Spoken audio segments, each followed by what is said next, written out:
द्वारा लगाया गया फोर्स। अच्छा प्रेशर हो बोलो या फोर्स बोलो एक ही चीज है, क्योंकि pressure is equal to force upon area. Heading देखना, बड़ा विचित्र टॉपिक है, कैसा है तो हम हेडिंग देखें। वैसे इसको जो मेटल गेज में पढ़ा सकते थे या इसको अलग से भी पढ़ा दें, मैं इसको फोटोइलेक्ट्रिक इफेक्ट में ही पढ़ा रहा हूँ। तो हेडिंग है रेडिएशन प्रेशर। रेडिएशन का मतलब फोटोन, फोटोन का मतलब लाइट। इसका मतलब लाइट के द्वारा लगाया गया किसी चीज पे फोर्स। कैसा लग रहा है सुनने में? क्या कभी तुम लोगों ने ऐसा बोला कि यार ये रूम में जो लाइट है ये मुझे धक्का मार रही है?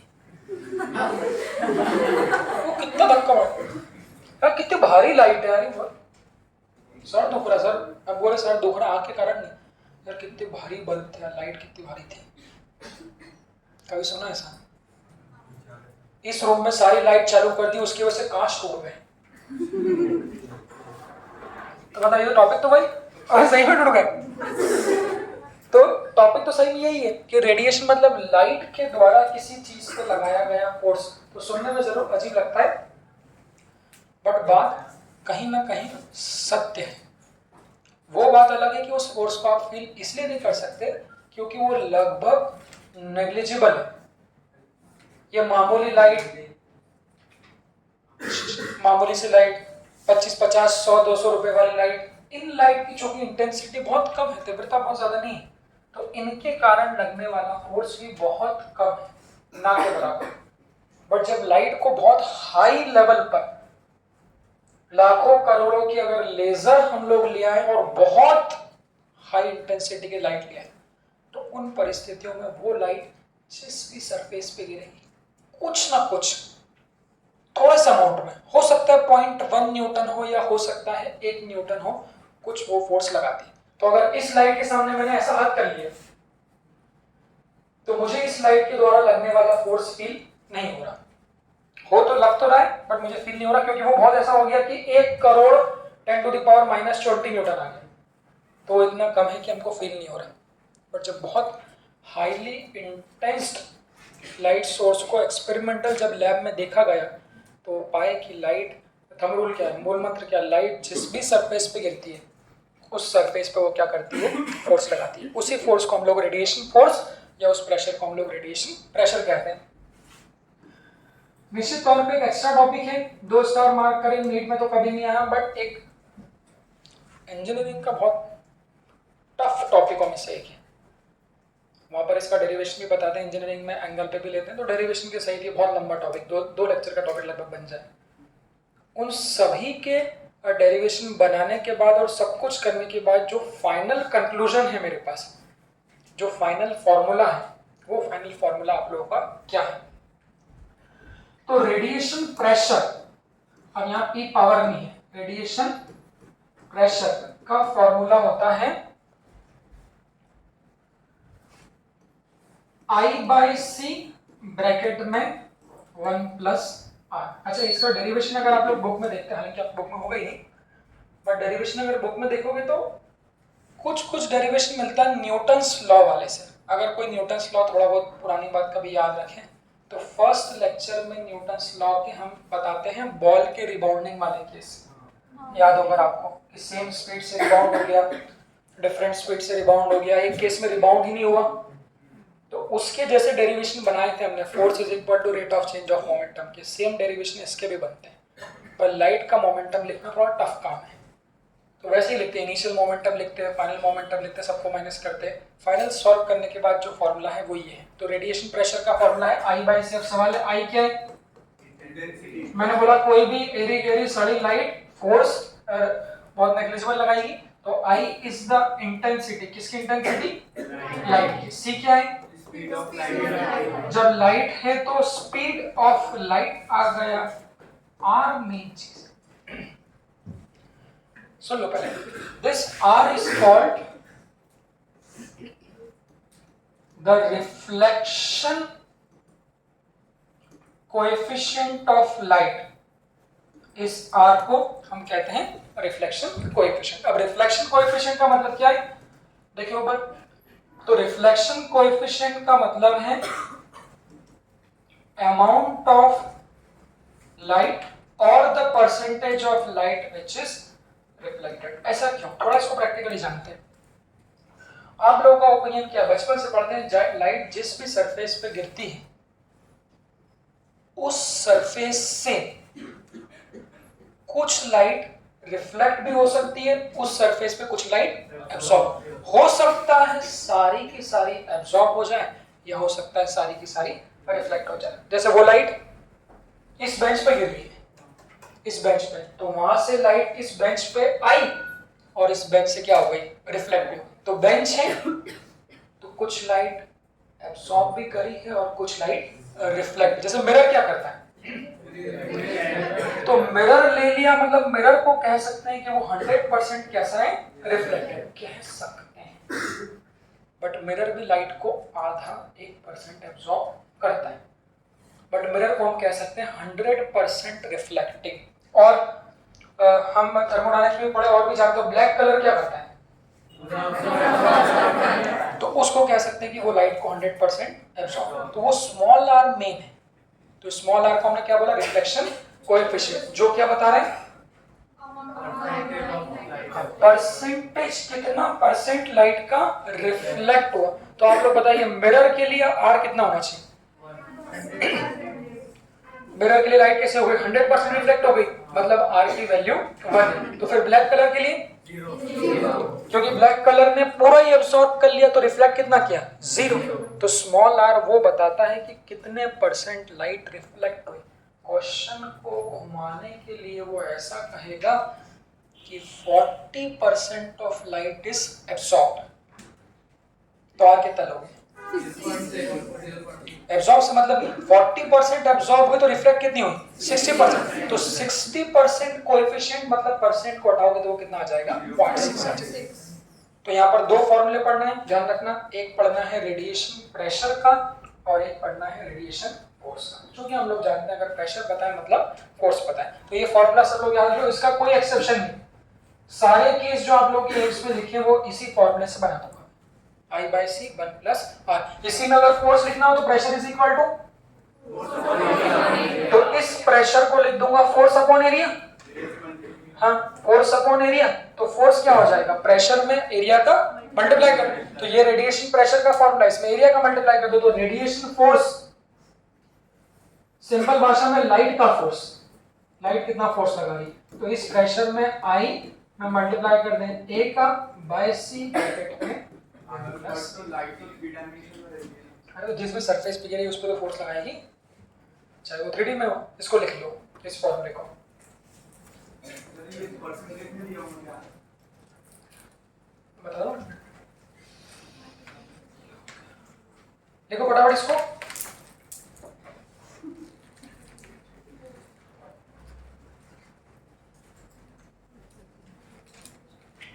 सुबह को चूल्हा भी खरीदना पड़ा था ये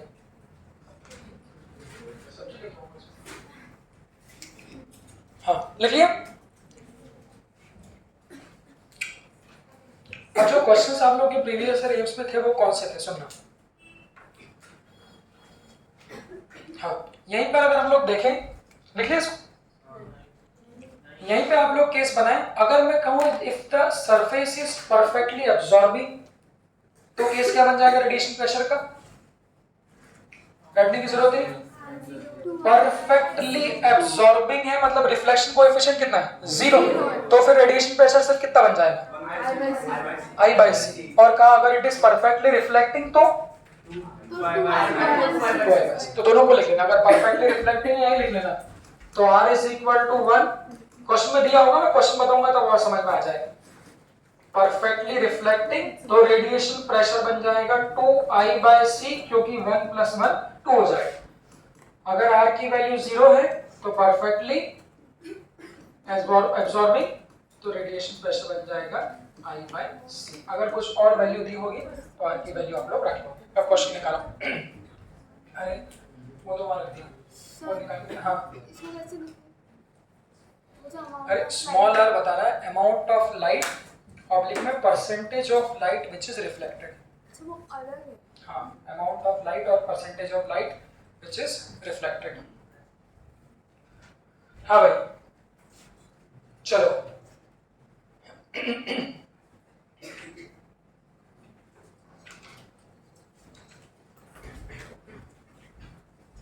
फटाफट लिखो। इसके बाद आप लोग एक्सरसाइज थर्ड के पहले वाले क्वेश्चन को देखिएगा।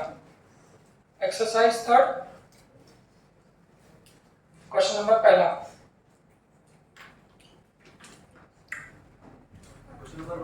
एक्सरसाइज थर्ड जो मैंने टाइप किया, एक्सरसाइज थर्ड का क्वेश्चन नंबर पहला।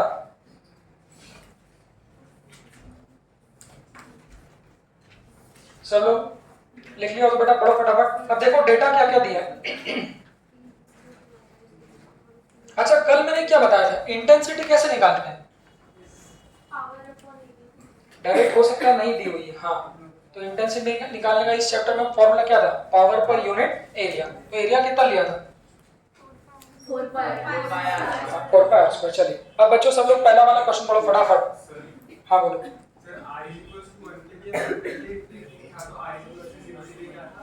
अबे I is equal to 0 नहीं, R is equal to 1 और R is equal to 0 के लिए परफेक्टली एब्जॉर्बिंग। हाँ अब बच्चों सब लोग एक्सरसाइज थर्ड का फर्स्ट वाला अच्छा क्वेश्चन है, पहला और 11वां। इसको अच्छे से देखना। आमतौर पे बच्चे भाई रेडिएशन प्रेशर नीट वाले नहीं जानते, इसलिए देखो क्या दिया हुआ है। सब लोग डेटा निकालेंगे और लेजर बीम देख लो। लेजर बीम की वेवलेंथ एंगस्ट्रॉम में कन्वर्ट कर रहा हूं 6330 एंगस्ट्रॉम, 1 नैनोमीटर में दिया। आगे बढ़ाते हैं। हैज इन पावर ऑफ, लेजर बीम का पावर देखो कितना दिया है, MW, M मतलब मिली, 10 to the power -3 वाट। सारी यूनिट को ऐसे में कन्वर्ट कर लेना। अब बच्चों आपको कैसे समझ में आएगा उस टॉपिक का कॉन्सेप्ट, ताकि वो हमारे दिमाग में हम लोग घुमा लें। क्लास में कॉन्सेप्ट याद रखना। What will be the pressure exerted on a surface by this beam if the cross sectional area is this. कि जब इस लेजर बीम को आप किसी सरफेस पे गिराओगे उतने क्रॉस सेक्शन पे, तो याद कैसे आना चाहिए कि लाइट सरफेस पे गिर रही है और उसके कारण वो प्रेशर मांग रहा है। मतलब मेरा वाला एग्जांपल कि हर लाइट जिस भी सरफेस पे गिरती है वो कुछ ना कुछ प्रेशर लगाती है, तो प्रेशर कैलकुलेट करके वैल्यू देखना कैसा आ रहा है। तो बस यहाँ पर एरिया कितना दिया, हालांकि यहाँ तो डायरेक्ट एरिया दिया है। 11th वाला ठीक क्वेश्चन है। अच्छा मिलीमीटर स्क्वायर को कितना, मिलीमीटर स्क्वायर एरिया को कन्वर्ट करना है तो 10 to the power -6 times of metre square. हाँ अब आगे पढ़ो वो जो आप पूछ रहे थे कि केस कौन सा ये क्वेश्चन में दिया होगा। नॉर्मली परफेक्टली रिफ्लेक्शन या परफेक्टली अब्सॉर्बिंग का ही केस होता है, कभी कुछ और भी हुआ तो आर की वैल्यू आप लोग रख लो। तो वहां पर केस कौन सा है, एज्यूम परफेक्ट रिफ्लेक्शन। और आगे एक और बात लिखिए, नॉर्मल इंसिडेंस मतलब लाइट कैसी गिर रही है, परपेंडिकुलर। तो जो फॉर्मूला लिखा वो इसी का है, क्या बन जाएगा, क्या बन जाएगा, I/C बार बार बनाना 1 प्लस R की वैल्यू 1 और इस इंटेंसिटी को क्या लिख देंगे,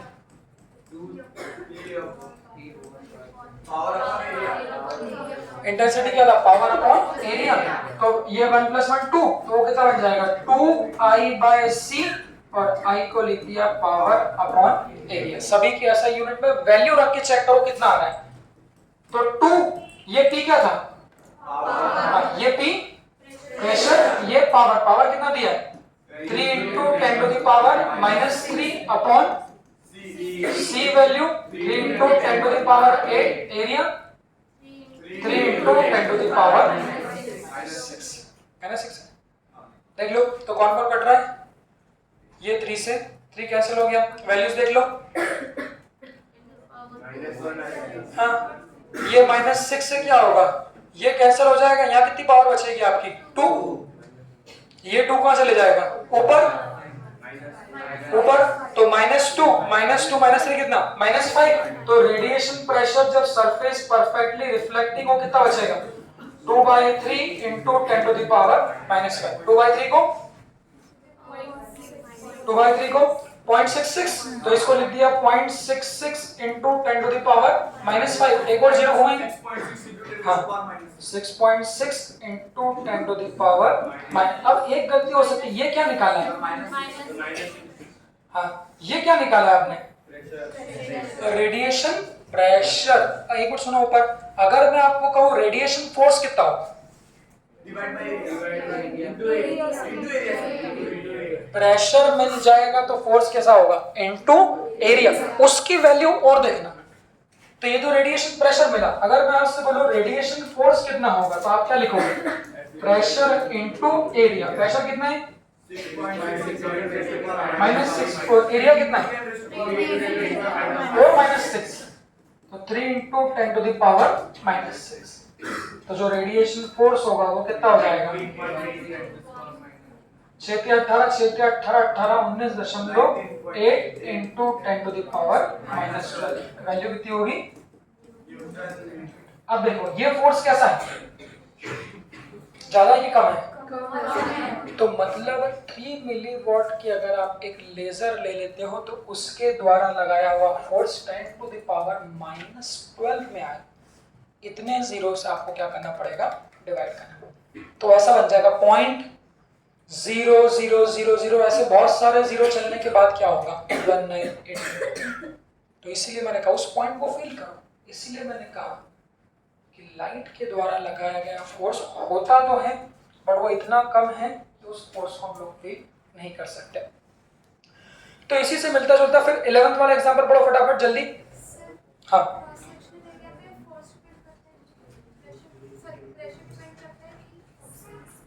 किस पे?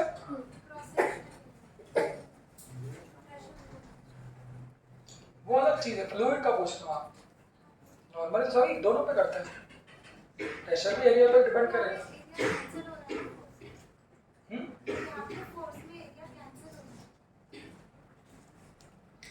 हाँ एक ही बात है, जैसे अब आप कह दोगे कि सिर्फ फोर्स लिख रहे हैं, सिर्फ फोर्स लिख रहे हैं तो वो भी एरिया के प्रोपोर्शनल है। सिर्फ इंडिविजुअल प्रेशर लिख रहे हैं तो वो एरिया के इनवर्सली प्रोपोर्शनल है। दोनों एक ही चीज है ना, जितने कम एरिया पे लगाओगे उतना ज्यादा प्रेशर होगा। अरे तो वो ऐसी बात कर रहे हो कि velocity is equal to displacement upon time, तो आप पूछ रहे हो कि डिस्प्लेसमेंट और वेलोसिटी में कौन टाइम पर डिपेंडेंट होता है? दोनों एक ही है ना। आप जो कह रहे हो इंडिपेंडेंट वाला वो फ्लूइड का प्रेशर है, वहाँ पर नहीं पढ़ा था कि वो हाइट पे डिपेंड होता है, सिर्फ एरिया पे नहीं। हाँ 11th वाला पढ़ो सब लोग, 11th वाला 11वां वाला पढ़ो, डेटा ले लो, वैल्यू रख लो।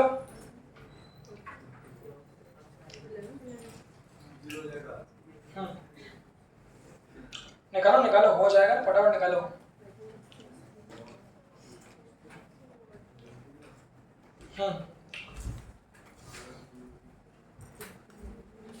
फटाफट कैलकुलेट करो, केस कौन सा है देख लो, वो बोलेगा जरूर। The walls are the approximate pressure experienced by the walls of sphere as it absorb all the photon emitted by the bulb, मतलब कंप्लीटली एब्सॉर्बिंग। हाँ हाँ कैलकुलेट करो, कैलकुलेट करो।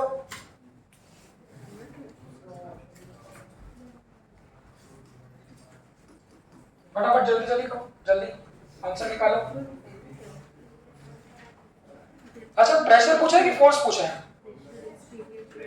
यूनिट देख लेना, न्यूटन पर मीटर स्क्वायर मतलब क्या पूछा है? प्रेशर। फॉर्मूला बेटा देखना पड़ेगा बीबी।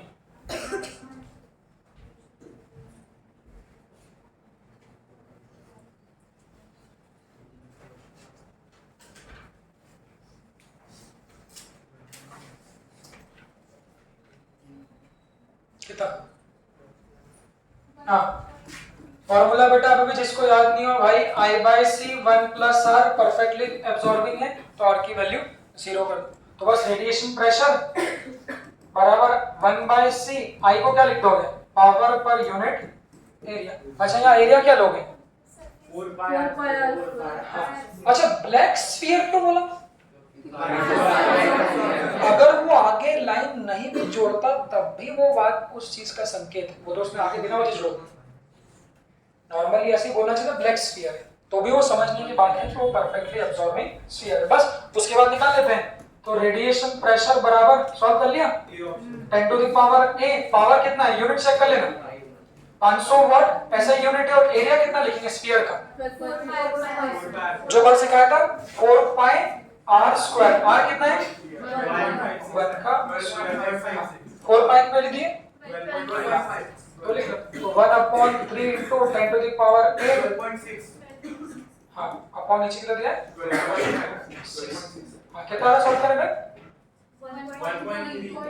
into 10 to the power -7 Newton पर मीटर स्क्वायर। देख सकते हैं तो 500 वाट कोई कम पावर नहीं, 500 वाट का बल्ब सिर्फ इतना सा मात्र 10 to the power -7 का प्रेशर क्या करता है, अप्लाई करता है। बोलो भाई, अगर अपन इंटेंसिटी को बढ़ा दें बहुत ज्यादा, तब क्या कोई फोर्स एक्सपीरियंस, वही तो मैंने बोला, अब 500 वाट का भी 10 to the power -7 आ रहा है, तो बढ़ाते बढ़ाते बढ़ाते बढ़ाते 10 मेगावाट का कोई लाइट सोर्स ले लिया आपने, 10 मेगावाट का 10 to the power 6 का, तब आप पाओगे कि जैसे जैसे आप इंटेंसिटी को बढ़ाते जाओगे, देखो ना वैसे वैसे रेडिएशन प्रेशर भी क्या होगा, बढ़ेगा। तो एक्सपेरिमेंटली रेडिएशन प्रेशर हीट के बराबर होगा? नहीं, हीट के बराबर क्यों होगा सर, अगर प्रेशर बढ़ा है, लाइट की इंटेंसिटी बढ़ा है, तो वो जो फोर्स रहता है उससे ज्यादा तो रेडिएशन से जो मैंने नहीं, इंटेंसिटी बढ़ा रहे हो तो वो लाइट जिस भी सरफेस पे गिर रही है उसका प्रेशर बढ़ेगा, तो अब वो जो प्रेशर है वो कुछ रीजनेबल वैल्यू देगा, 10 न्यूटन। आपको पता है शायद डिफेंस की अगर आप लोग जानकारी रखते हो तो अभी तो हम लोग जैसे मिसाइल यूज करते हैं मारने के लिए, अभी मैं देखता था CRAM या CRM ऐसा कुछ, कोई एक लेजर टेक्नोलॉजी उन्होंने ऐसी भी डेवलप करी है कि लेजर इतनी हाई इंटेंसिटी पे निकलती है कि वो जिस प्लेन पे गिरेगी उसको मार देती है। तो ये फ्यूचर वेपन्स है कि वहां पर उनको मिसाइल की जरूरत नहीं है, एक रडार लगा के एक CRM करके कोई ऐसा इंस्ट्रूमेंट, वो इतने हाई इंटेंसिटी से लेजर निकलती है कि जिस भी सरफेस या प्लेन पे गिरेगी उसका उतना फोर्स होगा कि उस प्लेन को क्या कर देगी, वो डैमेज कर देगी।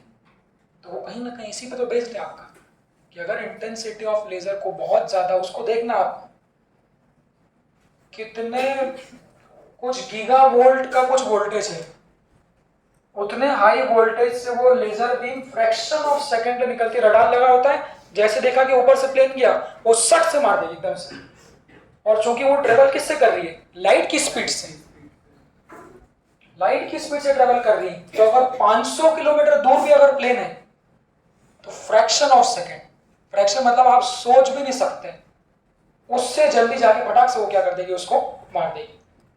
और चूंकि बहुत हाई इंटेंसिटी पे निकाली है तो उसका रेडिएशन प्रेशर भी क्या होगा, बहुत ज्यादा। तो एक सर इतने बड़े बड़े मिसाइल की जरूरत नहीं पड़ी, प्री बोकर में जरा सी लेजर बनाई, बस उस लेजर को हाई प्रिसिजन और हाई वोल्टेज पे वो क्या कर रहे हैं, ऑपरेट कर रहे हैं। ये आधुनिक हथियार है, वीडियो गेम्स बताते भी हैं, आप गूगल पे सर्च करना, मैं एक बार देख रहा था तो ऐसा लगा रहता है, वो ऐसा देखते रहता है और ऐसे देखते, जहां भी देखा सट लेजर ऐसा निकाली, वो इतनी तेज चल रही है, जैसे प्लेन पे देखेगी वो एकदम से जाके क्या कर देगी, आपको उसको हिट कर देगी।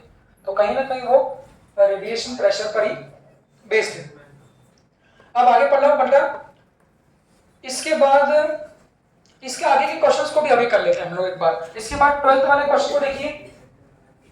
अब आप लोग सब पॉइंट जो मैंने कल बताया था उसको रिवाइज करने की कोशिश करना, फिर आज इसको हम लोग समाप्त करके समाप्त कर देंगे। 12th वाला किसका ग्राफ है? काम भाई क्लास का काम क्लास में ही समाप्त करें, कल बताया था। किसके बीच ग्राफ है? अब देखना आप लोग की उंगलियों पे, स्टॉपिंग पोटेंशियल और फ्रीक्वेंसी के बीच ग्राफ का स्लोप क्या देगा? भूल गए तो कैसे बनाते हैं? बराबर h³ माइनस पाई। ये EV नॉट किसके बराबर होता है? K मैक्स बनाओ ना बट, तो स्टॉपिंग पोटेंशियल V नॉट किसके बराबर हो जाए? By E nu minus pi by. तो ये क्या था? स्लोप, और ये क्या था? इंटरसेप्ट। चलिए अब क्वेश्चन में क्या पूछा देखो। अरे ये ग्राफ में कोई भी क्वेश्चन बना है, कोई दो बात पे सी बन सकता है, तीसरी कोई बात बनती ही नहीं। तो क्या पूछा उसने आपसे, from the figure the value of Planck's constant. तो प्लैंक्स कांस्टेंट के लिए क्या निकालो, प्लैंक्स कांस्टेंट के लिए क्या निकालोगे, स्लोप। उस ग्राफ का स्लोप कैसे निकालेंगे, देखो थोड़ी इधर उधर की बात तो यूज करनी पड़ेगी ना। पहले क्या पढ़ते थे, किसी भी ग्राफ का स्लोप कैसे निकालते हैं, tan थीटा।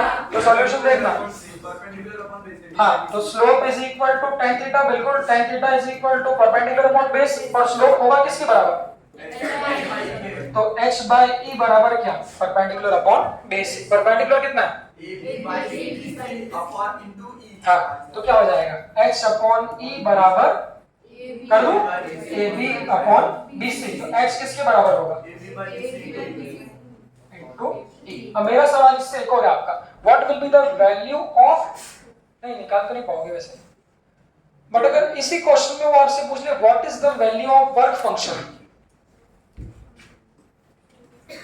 सुनो ऐसा मैंने दे दिया, ये तो कितना दिया है AB, और ये कितना दिया BC, और इसको मैंने लिखा D, और इसको मैंने लिख दिया E। ये क्वेश्चन क्यों बने, यहाँ से दो क्वेश्चन बने ना, तो मैंने आपसे प्लैंक कांस्टेंट पूछ लिया, यहीं से मैं आपसे पूछूं what is the value of work function. Work function किससे मिलता है इस ग्राफ की, बोलो भाई बार बार, इंटरसेप्ट। इस ग्राफ का इंटरसेप्ट कितना है, इंटरसेप्ट मतलब y एक्सिस को कहां पर कट कर रहा है, तो y एक्सिस को यहां पर कट कर रहा है, तो इसका इंटरसेप्ट किसके बराबर होगा, d।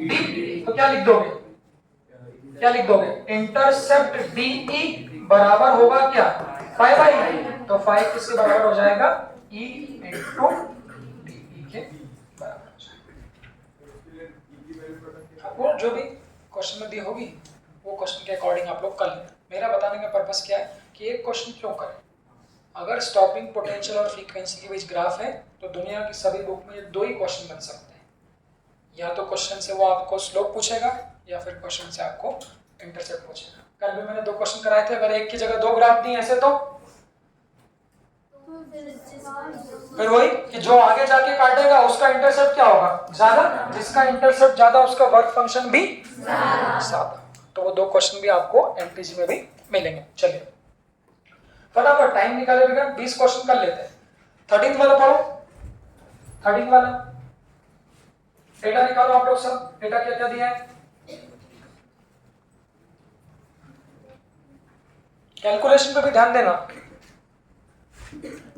कैलकुलेशन पे भी ध्यान देना।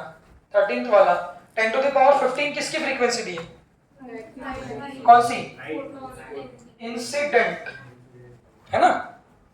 हमने क्या बोला था, आंख बंद करके कौन सा डायग्राम देखना चाहिए, लाइट गिर रही है, फाइव की एनर्जी लगी, बचे हुए इलेक्ट्रॉन्स बाहर निकले, उनको काइनेटिक एनर्जी दे दी, तो वो 10 टू द पावर करो फटाफट, 10 to the power 15 hertz incident light frequency. Work function 2.5 electron volt. अब यूनिट कन्वर्जन करना पड़ेगा। The stopping potential of photoelectron in volt is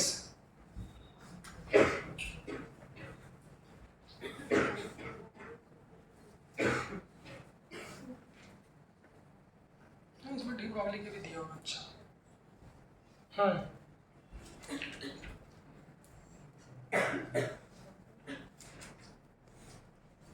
अब यूनिट किसको किस में कन्वर्ट कर रहे हो, देखो या तो इलेक्ट्रॉन वोल्ट को जूल में करोगे या उसको करोगे, इसलिए क्वेश्चन दिया भाई।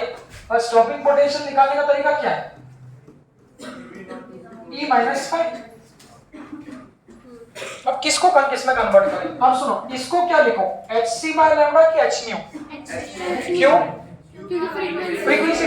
अब यूनिट कन्वर्जन देखना और 5। अब सुनो ये किस में दिया है, electron volt, but frequency hertz में, मतलब वो किस में दी है, SI यूनिट। तो ये SI यूनिट में है और ये आपकी इलेक्ट्रॉन वोल्ट में। अब सवाल ये किसको किस में कन्वर्ट करें, दोनों से आंसर आएगा, मैं ऐसा नहीं बोल रहा आंसर नहीं आएगा, दोनों से आंसर आएगा, बट आप किस वैल्यू में किस टर्म्स में निकालना चाह रहे हो वो आप लोग देखो। वैसे तो कैलकुलेशन कर ही लोगे, शॉर्ट में कैसे कर सकते हैं वो देखना। उसमें क्या पूछा आपसे,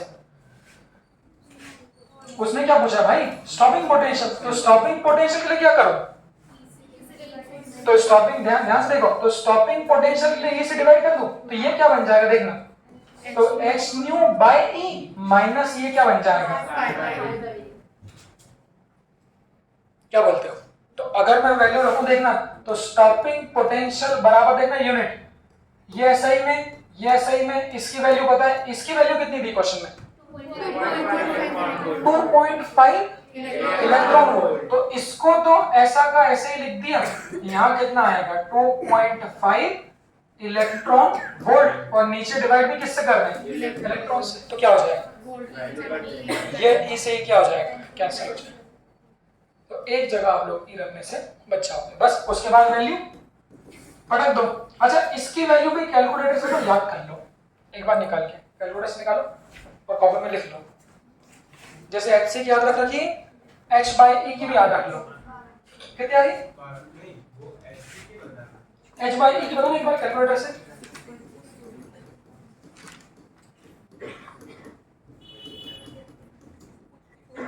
हाँ कितनी आ रही,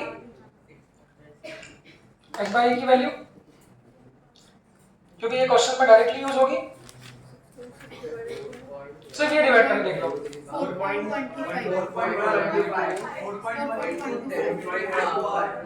-15। इस वैल्यू को भी लिख लो कहीं पे, टाइम बचा देगी वहां पे आपका। जैसे HC की याद रख ली, H बाई E की भी याद रख लो, 4.1 multiplied by 10 to the power -15। अब देखो इसको यहाँ रख रहा हूँ, एक बार देखो बेटा, तो 4.1 इंटू 10 टू द पावर -15, ये पूरे H बाई E की वैल्यू, और न्यू की 10 टू द पावर कितनी है 15, माइनस यहाँ कितना है हमारा 2.5। देख लो भाई, यूनिट चेक करते, यूनिट चेक कर लेना, ये इलेक्ट्रॉन वोल्ट से इलेक्ट्रॉन वोल्ट कैंसिल हो गया, तो ये भी सिंपल वोल्ट बची, ये वाली सारी की सारी कैसे बची, SI, और क्या 10 टू द पावर 15 और 10 टू द पावर -15 भी क्या हो गया, कैंसिल। तो बस 4.1 माइनस 2.6, तो वो कितना आ जाएगा 1.6। अब मेरा एक सवाल और है, अगर ऑप्शन में +1.6 भी दिया, क्या बताएगा, और -1.6 भी दिया, तो फिर किसको लगाएंगे, स्टॉपिंग में हमने क्या बोला, आंख बंद करके स्टॉप किसको करना था, स्टॉप किसको करना था, नेता को। तो जो सबसे तेज चल के आया उसको रोकना है, तो स्टॉप करने के लिए एनोड पे कैसा लगाएगा, पॉजिटिव, क्यों नहीं, वो तो और अट्रैक्ट हो जाएगा। तो स्टॉपिंग पोटेंशियल बार बार बोलना, वहां गलती होती है, अच्छे अच्छे बच्चे गलती कर जाते हैं, क्योंकि आंसर तो प्लस में ही आता है, तो वहां याद रखना, अगर प्लस है तो कोई समस्या नहीं, बट प्लस माइनस है तो माइनस वाले को हम लोग प्रेफर करेंगे। इसको देख लो, यहाँ पे क्या गड़बड़ हो सकती है, सिर्फ कैलकुलेशन की। आप चाहो तो यहाँ इलेक्ट्रॉन वोल्ट को जूल में कन्वर्ट करके कर लो, तो इधर एक बार इसे डिवाइड करना पड़ेगा, मल्टीप्लाई करना पड़ेगा, बट वो बात एक ही है। चलिए, इसके बाद फटाफट 14 वाले क्वेश्चन को करो जल्दी।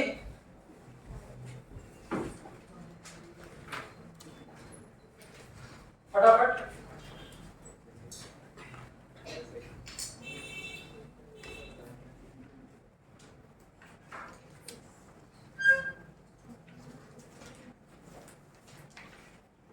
क्या हुआ,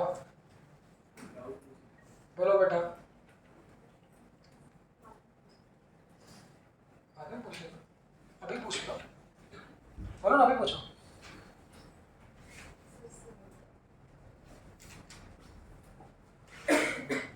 ये बोलो,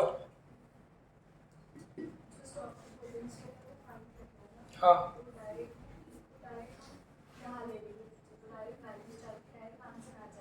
ई को नीचे लेने का मतलब, अच्छा ये वाले ई को, हाँ नीचे ले लिया, हाँ ये ले लिया, यहाँ पे, यहाँ पे, अरे इसके नीचे ले लोगे और इसके नीचे ले लोगे, तो वही तो एक ही बात है, फिर ई को ऐसे तो लिखना ही पड़ेगा ना। देखो आप, फ्रीक्वेंसी दी हुई है,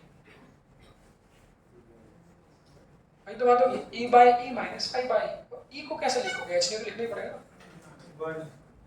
हाँ, कैलकुलेशन को चेक कर लेना, कैलकुलेशन में कोई समस्या तो नहीं किसी को, देख लो वो गड़बड़ तो नहीं हो रही, ऐसा पता चले कि वहां क्वेश्चन आता हो और यूनिटी कन्वर्ट ना कर पाओ। फटाफट, जिसने 14 कर लिया 15 कर लो, देखो ये बहुत स्कोरिंग है भाई, इसमें नंबर ऑफ कॉन्सेप्ट बिल्कुल लिमिटेड है, क्वेश्चन घुमाने का कोई सवाल नहीं, सारे कॉन्सेप्ट आपको बता दिए, सिर्फ वैल्यू रखनी है।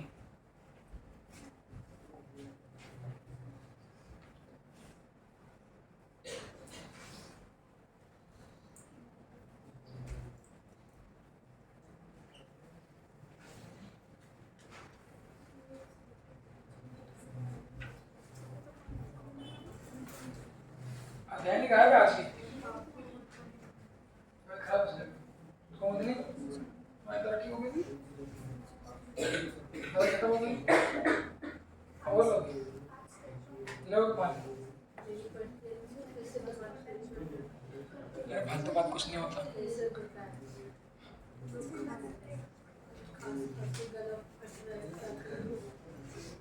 कुछ नहीं, खांसी वैसे अपने आप ठीक होती है, मेरे को 3-3 महीने की खांसी हुई थी पहले, नागपुर के सारे डॉक्टर को दिखाया।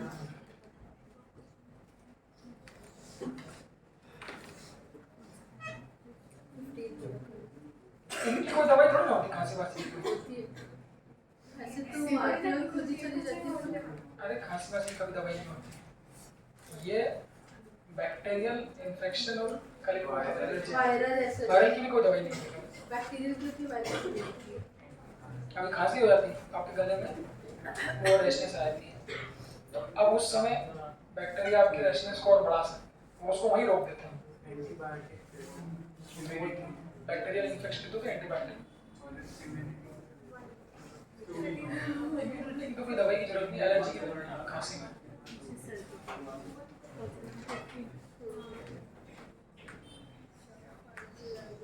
अरे डॉक्टरों के पास 3-4 दवाइयाँ हैं 90%, antibiotic, anti allergic, pain killer, paracetamol combination, और साथ में गैस की, एसिडिटी की और मल्टीविटामिन। ऐसा एजिथ्रोमाइसिन, एमॉक्सिसिलिन, सेफ्युरोक्सिन, ऑफ्लोमैक्सिसिन, जो भी होता है, सारे सिन वाले जो भी हैं ये, एमॉक्सिलिन, एजिथ्रो, सब एंटीबायोटिक। एमॉक्सिसिलिन होती है वो फायर एंटीबायोटिक ड्रग है, सेफ्युरोक्सिन फिर उससे भी ऊपर का ड्रग है, उससे ऊपर इंजेक्शन। कोविड में नहीं लगाए थे एमॉक्सिसिलिन के इंजेक्शन, लगाए थे लोगों को स्टेरॉइड्स के साथ में,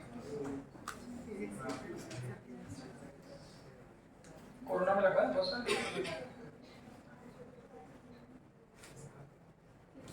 पहले उन्होंने स्टेरॉइड्स पे लगाए, उससे उन्होंने टेस्टोस्टेरोन बूस्ट कर दिया एकदम से, फिर उन्होंने एमॉक्सिसिलिन के लगा दिया, जिससे जिससे एकदम से एंटीबायोटिक तेज असर कर लिया। हाँ क्या उसमें एकदम से एक दो दिन में आदमी के लंग्स सड़ गए थे, 2-3 दिन में सीटी स्कोर एकदम से बढ़ गया, 6 से 10, 20, 22 तक चले गया। अब अगर एंटीबायोटिक लगा तो वो 5 दिन लेता है, 5 दिन तो मर ही गया आदमी, पता चले। तो उन्होंने पहले स्टेरॉइड्स लगा दिया, जो एक्टिविटी 5 दिन में होनी चाहिए वो 1 दिन में हो जाए फटाक से।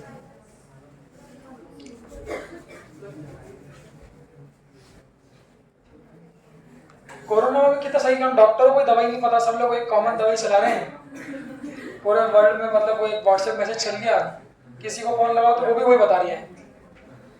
क्यों? सारी दवाई में से कोई भी एक भी दवाई वायरल इन्फेक्शन की नहीं थी, सब दूसरी उसकी थी। एक वो चटा रहे थे, वो क्या एंटी पैरासिटिक मलेरिया की, हाइड्रोक्लोरोक्विनाइन जो थी, उसमें भी कोरोना कोई वो नहीं था। एक चटा रहे स्वाइन फ्लू की, कैबी फ्लू,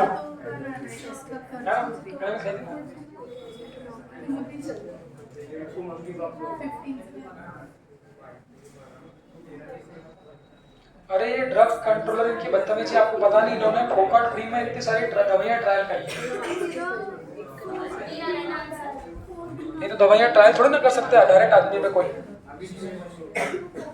तो आपको पता ही नहीं चला, उन्होंने खेल खेल दिया अंदर ही अंदर, दवाइयां बनाई और उन्होंने दवाइयां टेस्ट करी डायरेक्ट आदमी पे।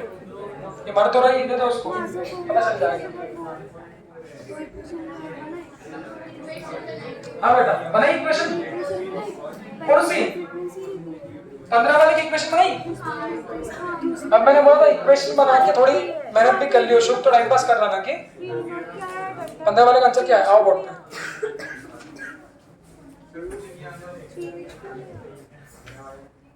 हाँ बनाओ 15 वाले का, जिसमें 15 बनानी है 17 18 बनाना।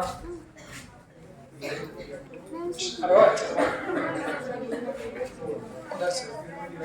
हाँ 15 वाला देखो, the threshold frequency for certain photosensitive metal is V0।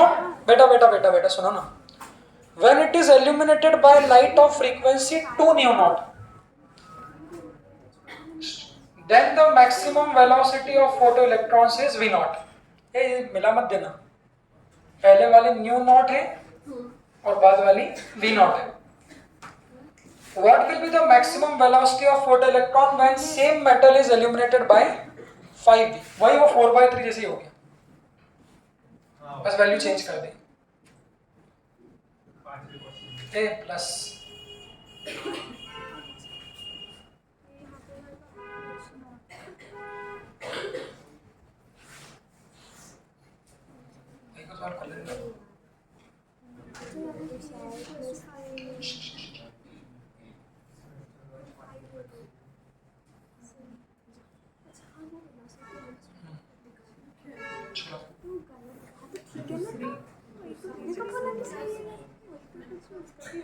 कर लिया।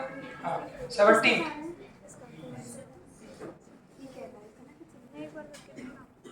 हाँ भाई जिसको नहीं आया देख लो।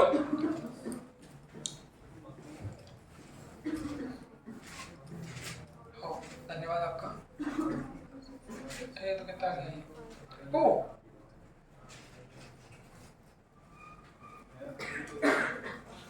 चलो चलो, हाँ बस धन्यवाद। लाओगे क्या? लाओगे क्या? ये लो जाओ। हाँ अब सुने, ये देख ले, यहाँ से मेरा एक सवाल और बन रहा है, फिर लास्ट के 2 फॉर्मूले और बचे, उसको भी सुनना एक बार। बेटा सुनो, जिन लोगों ने 15 वाला पढ़ा, सभी लोगों ने उम्मीद करता हूँ कर लिया होगा। वहां से देख के एक बार एक थ्योरी और रिवाइज कराना चाह रहा था, वो ये कि जो हम लोग आते से बात किए थे, एक बार उसको अभी फिर क्लास में रिवाइज कर लेते हैं ताकि घर जाके जरूरत ना पड़े। कि थ्रेशोल्ड फ्रीक्वेंसी कितनी है उस क्वेश्चन में, 15th वाले में एक लाइन और रिवाइज कराना चाह रहा हूँ। थ्रेशोल्ड फ्रीक्वेंसी कितनी है, न्यू नॉट, और जो लाइट गिर रही है उसकी फ्रीक्वेंसी कितनी है।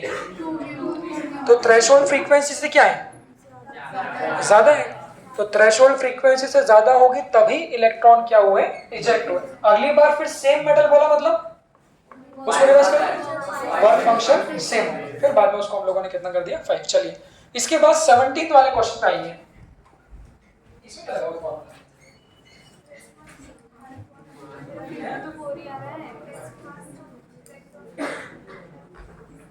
क्या हाँ वाला